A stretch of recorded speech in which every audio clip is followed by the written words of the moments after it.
मुंबईमधील सराईत गुन्हेगाराला अटक करण्यात विरारच्या बोळींद पोलिसांना यश मिळालेलं आहे। आपण जर बघितलं तर आपण आता विरार पश्चिमेच्या बोळींद पोलीस ठाण्यासमोर उभा आहोत आणि याच पोलीस ठाणे हद्दीमध्ये आज सकाळी मुंबईमधील सराईत गुन्हेगार जो आहे हा कुलाबा सेक्शन कोर्टामधून पोलिसांना हाताला झटका देऊन फरार झाला होता आणि तो नंतर मुंबईसह इतर परिसरामध्ये फिरत होता आणि आज सकाळच्या सुमारामध्ये बोळींद पोलीस स्टेशन हद्दीमध्ये पोलिसांची गस्त सुरू असताना हा गुन्हेगार जो आहे हा एका चायच्या ठेक्यावरती होता आणि त्या ठिकाणी चायचे पैसे नसल्यामुळे त्या दुकानदारामध्ये आणि त्याच्यामध्ये वाद सुरू असताना जे मार्शल जे होते ते गस्तीवरती होते आणि त्या गस्तीवर त्या असलेल्या पोलिसांनी त्याची चौकशी केली असती। त्याला या पोलीस ठाण्यामध्ये आणल्यानंतर त्याची सखोल चौकशी केली तर तो सराईत गुन्हेगार असल्याचं समोर आलेला आहे।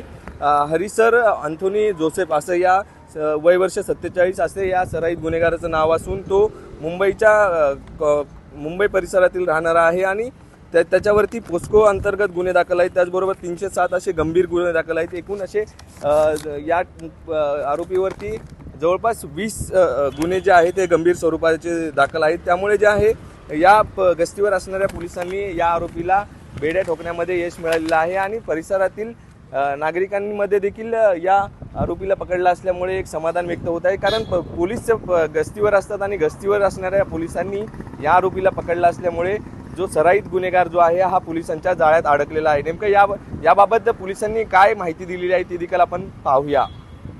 आत्तापर्यंत जी आम्ही माहिती प्राप्त केलेली आहे त्याच्याप्रमाणे 7 तारखेला दुपारी साधारण 3च्या आसपास जो कुलाबा कोर्टामधनं जो तो पळाला होता त्यानंतर